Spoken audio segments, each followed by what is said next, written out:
Information is wealth. எல்லோருக்கும் வணக்கம். நான் உங்கள் டாக்டர் பிள்ளை. இன்னைக்கு நம்ம பார்க்க போகிறது ரொம்ப முக்கியமான விஷயம். என்னன்னு பார்த்தீங்கன்னா, நம்ம உடம்புல கொழுப்பு இருக்கு இல்லையா, அதில் 2 கொழுப்பு இருக்குது. நல்ல கொழுப்பு, கெட்ட கொழுப்பு. மோசமானது கெட்ட கொழுப்பு தான் இல்லையா. லோ டென்சிட்டி லிப்பிட்னு சொல்லுவோம், அதை வந்து கெட்ட கொழுப்புன்னு சொல்லுவோம்.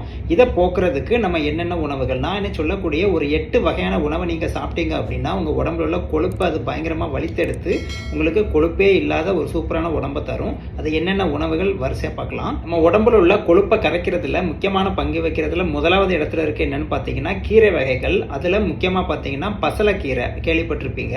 தெரியாதவங்க இந்த படத்தை பார்த்து தெரிஞ்சுக்கோங்க. இந்த பசலைக்கீரையில் பார்த்தீங்கன்னா நார்ச்சத்து ஃபைபர் வந்து மற்ற கீரைகளை விட அதிகமாக இருக்குங்க.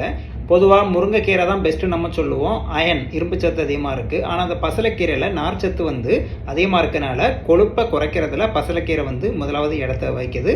வாரத்துக்கு ஒரு 2 தடவையாவது நீங்கள் வந்து பசலைக்கீரையை சமைச்சு சாப்பிட்ற மாதிரி பார்த்துக்கோங்க. முக்கியமாக ஆயிலெலாம் கம்மியாக சேர்த்து சாப்பிடுங்க. 2வது இடத்துல என்ன இருக்குன்னு பார்த்தீங்கன்னா சிட்ரஸ் ஃப்ரூட்ஸ். உங்களுக்கு தெரியும் இல்லையா, ஆரஞ்சு, லெமன், ஸ்வீட் மெலன் நிறைய இருக்குங்க. இதில் முக்கியமாக ஆன்டி ஆக்சிடென்ட் பண்பு, நம்ம உடம்புல உள்ள கழிவு பொருட்களை நீக்கிறதுல முக்கியமான பங்கு வைக்கிறது. இதில் வைட்டமின் சி அதிகமாக இருக்குது, உங்களுக்கு தெரியும்.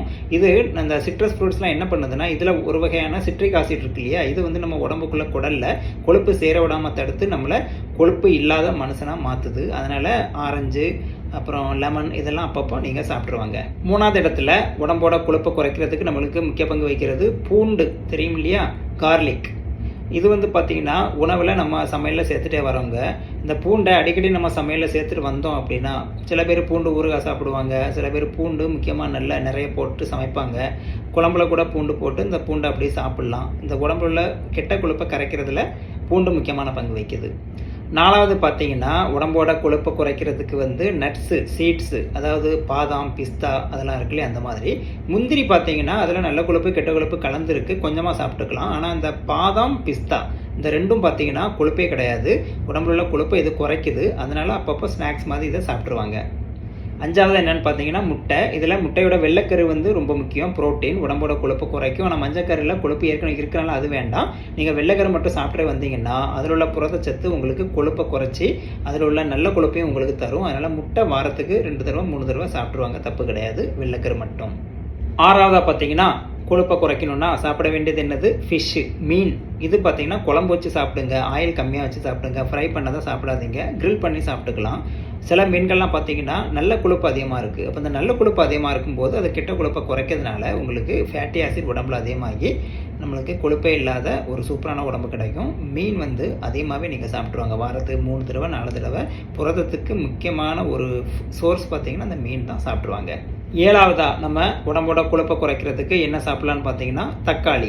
உங்களுக்கு தெரியும் இல்லையா, காய்கறிகளும் பழங்களும் சாப்பிட்டாலே கொழுப்பு குறையும். இன்றைக்கி நான் சொல்கிறது ரொம்ப எஃபெக்டிவான மெத்தடு. அதில் பார்த்தீங்கன்னா தக்காளி முக்கியமான பங்கு வைக்கிது. இதில் பார்த்தீங்கன்னா வைட்டமின்ஸ் இருக்குது, ஆன்டி ஆக்சிடென்ட் இருக்குது. கொழுப்பை இது பயங்கரமாக கரைச்சி நம்மளை காப்பாற்றுது. இதயத்துக்கும் பார்த்தீங்கன்னா தக்காளி ரொம்ப நல்லதுங்க. இதில் உள்ள பொட்டாசியம் சத்து வந்து நம்ம உடம்புக்கு நல்லது பண்ணுது. நம்ம பொதுவாக தக்காளியை சமையலுக்கெல்லாம் சேர்த்துட்டு தான் இருக்கோம் இல்லையா, இனிமேல் தக்காளி சேர்த்த சமையல் அதிகமாக பண்ணி சாப்பிடுங்க. கடைசியாக பார்த்தீங்கன்னா உடம்போட கொழுப்பு குறைக்கிறது உதவுறது வெஜிடபிள்ஸு, காய்கறிகள். அதில் நான் சொல்லக்கூடியது ப்ரொக்கோலி. இதில் தான் பார்த்தீங்கன்னா வைட்டமின் டி, கால்சியம் எல்லாம் அதிகமாக இருக்குங்க. ஆன்டி ஆக்சிடென்ட் அதிகமாக இருக்குது. இது உடம்போட கொழுப்பை குறைச்சி நம்மளோட ஹெல்த்தில் முக்கியமான பங்கு வைக்குது. நம்மளுக்கு அடிக்கடி வரக்கூடிய வியாதிகள் எல்லாத்தையும் போக்குறதுக்கு இம்யூனிட்டி பவர் தேவை, அது இது கூட்டுது. நம்ம எலும்புக்கு தேவையான கால்சியம், விட்டமின் டி இதில் அதிகமாகவே இருக்குது இந்த ப்ரொக்கோலியில். அதனால் ப்ரொக்கோலியை வாரத்துக்கு ஒரு தடவையாவது சமையல் பண்ணி சாப்பிடுங்க, ஆயிலெலாம் குறைச்சி சாப்பிடுங்க. இப்போ நான் சொன்ன அந்த 8 உணவுகள் இருக்கு இல்லையா, சில இது அப்படியே சாப்பிடலாம், சில இது சமைச்சு சாப்பிடலாம். சமைச்சு சாப்பிடும்போது ஆயில் முடிஞ்ச வரைக்கும் கம்மி பண்ணி சாப்பிடுங்க, அதுதான் ஹெல்த்துக்கு ரொம்ப நல்லது. நம்ம கொழுப்பை குறைக்கணும்னு சொல்லிட்டு இந்த உணவை சாப்பிட்டுட்டு இதில் ஆயில் அதிகமாக சேர்த்தோம்னா அதில் உள்ள கொழுப்பு நம்ம உடம்புக்கு வந்துடும் இல்லையா. அதனால தான் சொல்கிறேன். அதனால் கொழுப்பு குறையணும்னு நினச்சிங்கன்னா ஆயில் இல்லாமல் முடிஞ்ச வரைக்கும் சாப்பிடுவாங்க. இன்னும் உங்களுக்கு சந்தேகம் இருந்தால் கமெண்ட் பாக்ஸில் போடுங்க. மீண்டும் அடுத்த வீடியோவில் சந்திக்கலாம். நன்றி, வணக்கம்.